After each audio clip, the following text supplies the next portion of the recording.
गुरु चरणों में समर्पण कैसा होना चाहिए। यहाँ हमको ये नहीं दिखाना कि गुरु कैसे होने चाहिए, यहाँ हमारा बताने का मतलब ये है कि गुरु निष्ठा कैसी होनी चाहिए हमारी। तो हम एकलव्य का उदाहरण दे देते हैं कि जिस विद्या को उसने श्रद्धा और विश्वास के साथ सीखा था, जिस गुरु ने मना कर दिया था, ऐसी विद्या के सीखने के बाद भी गुरु के मांगने पर उसने अंगुष्ठ दे दिया, उसने संकोच नहीं किया। तो निश्चित रूप से एकलव्य की गुरु भक्ति श्रेष्ठ हुई कि नहीं हुई, गुरु भक्ति समर्पण उनका श्रेष्ठ हुआ कि नहीं हुआ। दूसरे पक्ष से यदि देखा जाए तो यह निश्चित है कि महाभारत काल में एक से एक बड़े विद्वान थे, एक से एक बड़े धनुर्धर थे।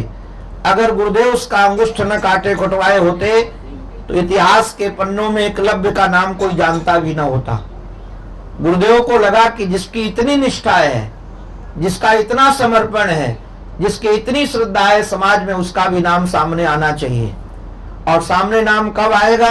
जब हम इस प्रकार का व्यवहार इसके साथ करेंगे तो हमारा नाम भले ही खराब हो किंतु एक गुरु भक्त का नाम समाज में प्रतिष्ठित हो और गुरु भक्ति किसे कहते ये लोग जाने। इसलिए गुरुदेव ने ये कृपा करके काम किया। दूसरी बात ध्यान दीजिएगा, जो इनका एक प्रश्न बहुत रसीला है। अगर आप ऐसे मान सकते हैं, क्योंकि हमारे यहाँ एक निष्ठता की बहुत महिमा है, हम लोग इस बात को कहते हैं एक ही साधे सब सद है, सब साधे सब जाए। एक ही जगह निष्ठा हो। जैसे उदाहरण के लिए किसी ने कहा कि 200 फुट पानी जमीन खोदने पर पानी मिल जाएगा, बोर करने पर पानी मिल जाएगा। आप 10 यहाँ खोदो, 10 यहाँ खोदो, 10 यहाँ खोदो, ऐसे 200 फुट जमीन खोद दो और कहो मैंने तो पूरा का पूरा पुरुषार्थ किया है, 200 फुट जमीन मैंने खोदी है, किंतु आपको पानी नहीं मिलेगा। तो आप कहोगे आपने कहा था 200 फुट पानी खोदो, जमीन खोदो, पानी मिल जाएगा, और हमने 210 खोद दी, ज्यादा खोद दी, तभी पानी नहीं मिला, किंतु आपने एक जगह नहीं खोदी। अगर एक जगह खोदते तो निश्चित हो जाता। तो निष्ठा हमारी एक जगह हो। इसको गीता में एक बड़े अच्छे शब्दों में कहा है, अनन्यास चिंतयन्तो माम ये जनाः परिपाशते तेषां नित्याभियुक्तानां योगक्षेमं वहाम्यहम्। भगवान कहते अनन्य भाव से जो हमारा भजन करता है, अनन्यास चिंतयन्तो माम, अनन्य भाव से जो मेरा चिंतन करता है, उसकी सारी सुख सुविधा का ध्यान मैं देता हूं, उसकी सारी चीजों का ध्यान हम देते हैं। तो ये अनन्य माने है क्या? अनन्य कहते किसको, पहले ये ध्यान देना पड़ेगा। अनन्य का उपाय अर्थ ये कर देते हैं कि हमारे गुरु के अलावा या हमारे इष्ट के अलावा दूसरा कोई दुनिया में इष्ट नहीं है। ये बोलते हैं ना हम लोग कि दूसरा कोई श्रेष्ठ नहीं है। कोई स्त्री अपने पति की तो बड़ाई करे, ध्यान रखना कि हमारा पति सबसे सुंदर है, सबसे श्रेष्ठ है, सबसे अच्छा है, किंतु दूसरे का पति बहुत खराब है, ये उसको कहने का अधिकार नहीं है। आपका पति सर्वश्रेष्ठ है तो दूसरे स्त्री का भी पति सर्वश्रेष्ठ है उसके लिए, किंतु हमारा पति सर्वश्रेष्ठ है और दूसरे का पति सर्वश्रेष्ठ नहीं है या कनिष्ठ है, ये किसी की श्रद्धा को और किसी के विश्वास को खराब करना है। और इसमें ये ध्यान रखिएगा, ये शब्द बोलने भी नहीं चाहिए कि गणेश जी की पूजा मत करो, राम जी की पूजा मत करो, शिव जी की पूजा मत करो। आप धर्म के अपराधी हैं अगर ऐसा बोलते हैं। आप जितना मानते हैं गुरु को, वैसे यदि कोई गणेश का भक्त है तो उतना ही मानता है। अब आपको करना क्या है, देखो ध्यान रखने लायक बात ये समन्वय की बात है। हमें अब आपको करना क्या है कि सब रूप में अपने गुरु को ही देखना है, सब रूप में अपने गुरु को ही देखना है। हमारे गुरु ही गणेश हैं, हमारे गुरु। इसलिए गुरु गीताकार ने बहुत अच्छी बात कही, गुरुर ब्रह्मा गुरुर विष्णु गुरुर्देवो महेश्वरः गुरु शर्मा साक्षात पर ब्रह्म तस्मै श्री गुरुवे नमः। तो गुरु ही ब्रह्मा है, अर्थात हमारे गुरु ही ब्रह्मा बन गए हैं, हमारे गुरु ही विष्णु बन गए हैं, हमारे गुरु ही शंकर बन गए हैं, हमारे गुरु ही इस रूपों में आ रहे हैं। और दत्तात्रेय जी महाराज ने ये बात बिल्कुल सिखा दी। कर मुझे बहुत अच्छी बात लगी। मैं तो जहां से जो मिलता है, क्योंकि गुरु तत्व तो सब जगह है, गुरु तत्व की कहीं कमी नहीं है। हम यदि सीखना चाहें तो हमको एक तिनका भी शिक्षा देना चाहता है। किंतु अगर हमारी सीखने की योग्यता नहीं है तो साक्षात परमात्मा भी आपके सामने गुरु बन के बैठ जाएंगे, तब भी हम सीख नहीं पाएंगे। मूल बात गुरु की उतनी नहीं है जितने अपने सीखने की योग्यता की है, हमारी श्रद्धा की है। अगर हमारे सामने एक तिनका भी हो और हमको सिखाना चाहे, हम सीखना चाहें तो उससे सीख सकते हैं।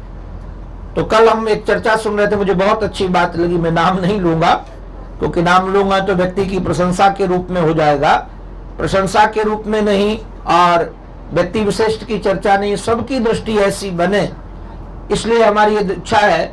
कल हमारे पूज्य बाबा जी भी आए थे, अपने जो राधा स्वामी जी वाले, तो वहां भी कई लोगों का जाने का मन था, तो ये होता कहाँ जाएं, वहां जाएं कि यहाँ जाएं, द्वंद्व था आने जाने में। तो एक माता जी ने कहा कि हमको तो महाराज जी को लेने के लिए जाना है, हम वहीं जाएंगे। क्यों? बोले कि हमारे बाबा जी उसी रूप में आएंगे, हमारे बाबा जी उसी रूप में आएंगे। अब ये देखिए, ये दर्शन है, ये दर्शन है। वो ये भी कह सकती थी कि हमारे बाबा जी से बड़े हमारे गुरु जी हैं, हमारे महाराज जी, तो हम यहीं जाएंगे, हमको कोई बाबा बाबा से लेना देना नहीं है। या उनकी निष्ठा में रहने वाले लोग हमसे कह देते इनसे कोई हमारा लेना देना नहीं है। किंतु ये जो दर्शन है कि वहां भी अपने रूप के दर्शन कर लेना, अपने गुरु के दर्शन कर लेना, अपने इष्ट के दर्शन कर लेना, बड़ी विलक्षणता हुई। हमारे संत प्रवर श्री तुलसीदास जी महाराज, जिन्होंने रामचरितमानस लिखा है ग्रंथ, वह सारे तीर्थों में घूमते घूमते वृंदावन आए और वो एक निष्ठ थे। एक निष्ठ माने एक ही अपने राघव को मानते थे, राम जी को मानते थे। उन राम दूसरे कृष्ण को नहीं, दूसरे आकारों को नहीं मानते थे, केवल राम जी को ही मानते थे। किंतु जब वहां आए, अब राम जी के रूप में ही कृष्ण का दर्शन करते थे।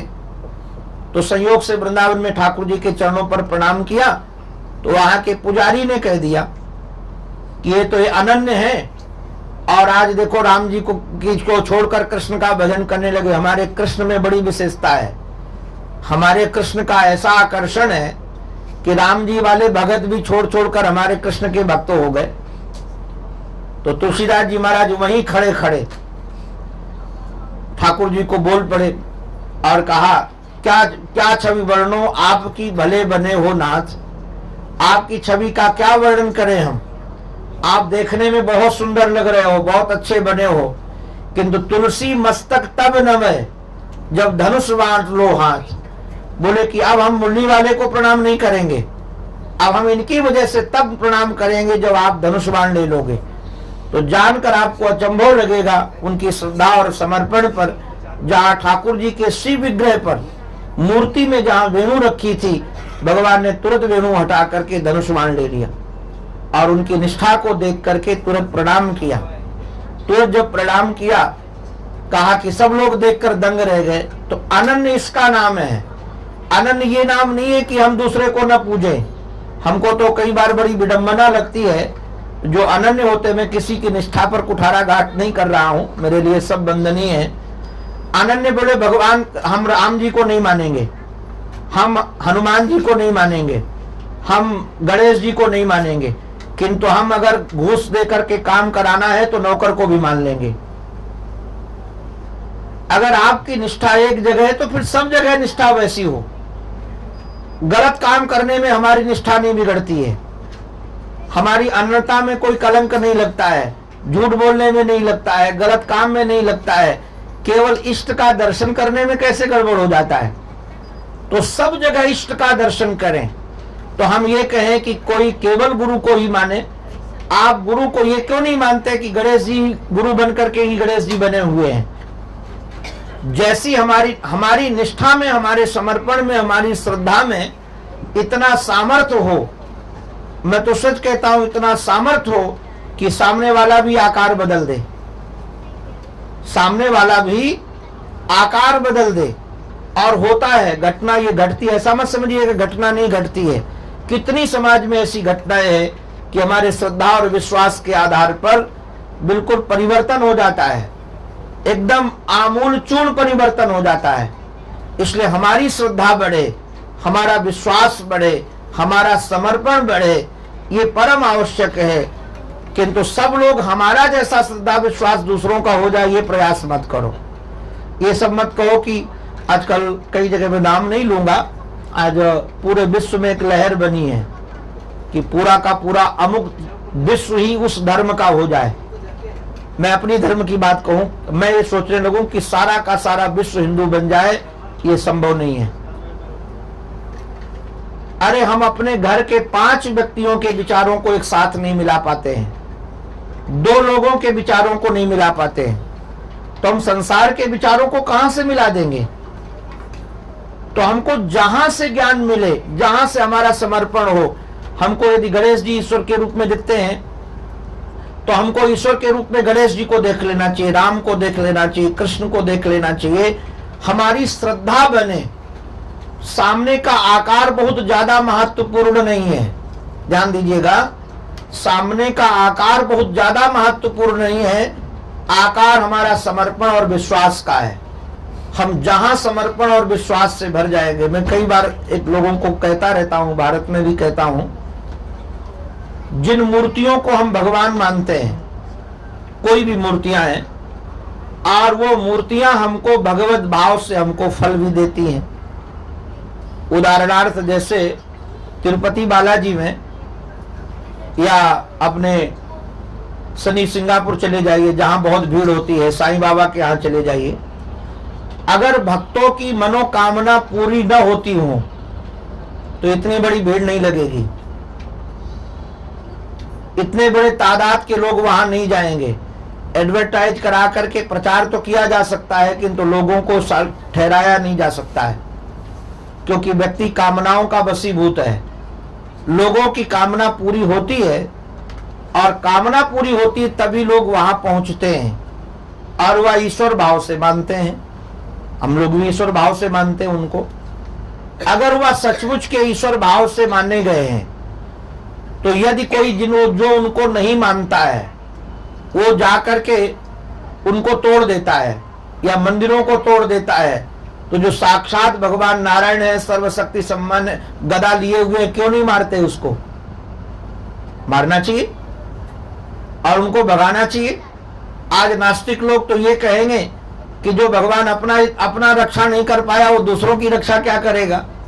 विधर्मी लोग जाने कितने मंदिरों को तोड़ देते हैं, जाने कितने नष्ट कर देते हैं, वह मानते ही नहीं है उसको। तो मूल इसमें बात यह है कि वहां जो हमारी मान्यता है, हमारा जो समर्पण है, वो हमको फल दे रहा है। जो हमारी मान्यता है, यदि आपकी मान्यता गुरु चरणों में इस प्रकार से है कि सारे के सारे देवी देवता आकर हमारे गुरु चरणों में ही सर झुकाते हैं, तो निश्चित रूप से ये मान्यता आपको फल जरूर देगी। ये मान्यता आपकी फल देगी ही। एक मिट्टी के पाषाण खंड को हम भगवान मानकर यदि पूजा करने लगते हैं तो वो हमको फल देने लगता है। तो गुरु तो चैतन्य है, आप भी चैतन्य हैं। आपकी बात में दूसरे की बात छोड़ दीजिए, यदि एक व्यक्ति भी, आप दुनिया में जितने यहां सब बैठे हुए, एक व्यक्ति पर भी हमारा भगवत भाव हो जाए कि ये साक्षात भगवान है, और इस भाव से हम भर जाएं, तो हम आपको गारंटी से कहते हैं जो कामना आपकी मंदिरों से पूरी होती है, उस व्यक्ति से कामना पूरी हो जाएगी। हमारी श्रद्धा जमे, हमारा विश्वास जमे, और ये मूर्ति पूजा की जो परंपरा ये गुरुजनों की चलाई हुई, आप कहेंगे गुरुजनों के एक तो दृष्टांत तो मैंने दिया कि पूजा के आकार के आधार पर और व्यक्ति की रुचि के आधार पर, दोनों आधार इसके माने गए। आप दूसरी ओर ध्यान दीजिएगा, एक हम लोग बड़ा उदाहरण देते रहते हैं। एक बहुत बड़े व्यापारी के घर में गुरुजी आए, वो भगवान मानता था अपने गुरुजी को।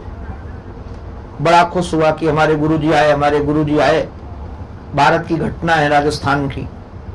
संयोग से उस समय विद्युत नहीं थी, तो उसने बड़ी बड़ी सिल्लियां मंगाई बर्फ की, और जहां गुरुजी शयन करते थे चारों तरफ उसने रखवाया।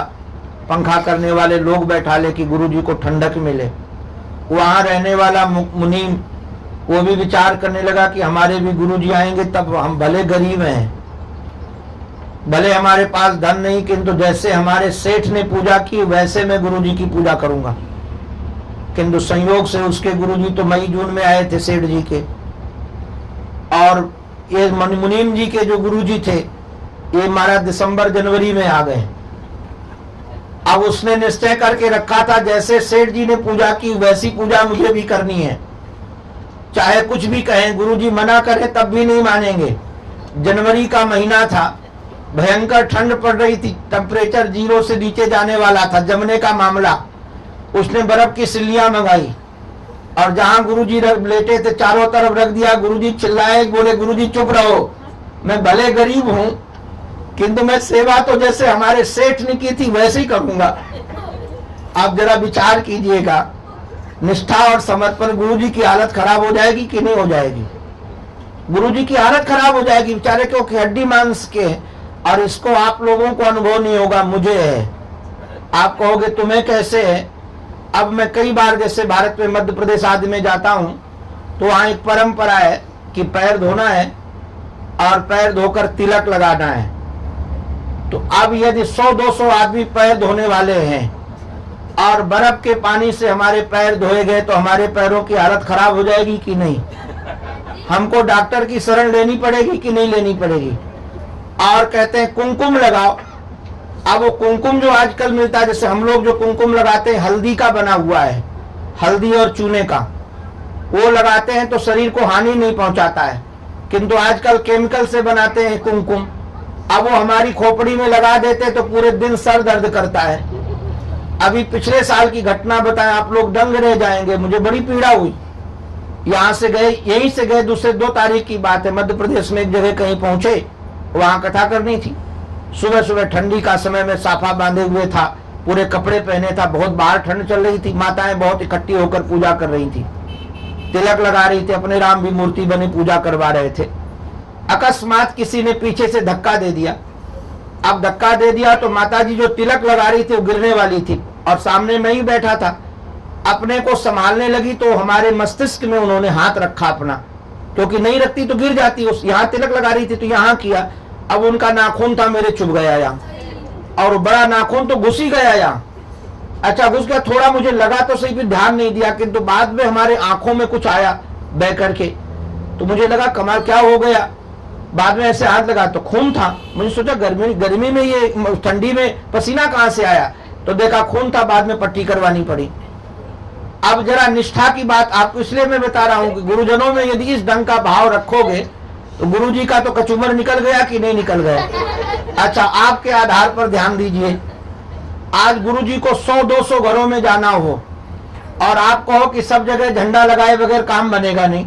क्या झंडा मारते हो? क्या मारते हो? ठंडा ठंडा ठंडा। अब वो ठंडा लगाना है। अब गुरुजी दिन भर ठंडा लगा लगा के परेशान होंगे कि नहीं होंगे? अब गुरुजी जिस घर में जाएंगे ठंडा लगाना ही है, क्योंकि वो परंपरा का काम बनेगा ही नहीं। तो अब गुरुजी परेशान है कि नहीं परेशान? आप जरा विचार करो, अगर 100-200 हो जाए, यहाँ तो 100-200 है मानो, भारत में तो एक एक शहर में हमारे 10-10 हजार शिष्य है। अब 10 हजार के घर में अगर हम पधरावनी करें तो हमारा तो ऊपर ही पधरावनी हो जाएगी, क्योंकि थक जाएंगे। कहां तक करेंगे? शरीर की कैपेसिटी है। मैं पूरा प्रयास करता हूं महाराज जी की कृपा से कि जितनी सेवा हो सके मैं करूं, किंतु शरीर काम नहीं करता है। अब जब शरीर काम नहीं करता तो शरीर तो हड्डी मांस का बना हुआ है। कि जितने भी गुरुजी आपके पास में आएंगे उनके भी कोई माता पिता ही रहे होंगे, कोई आकाश से तो टपका हुआ गुरु आएगा नहीं। उनके भी माता पिता रहेंगे, उनका भी पांच भौतिक शरीर है, उनको भी चाहिए विश्राम, चाहिए सब कुछ चाहिए।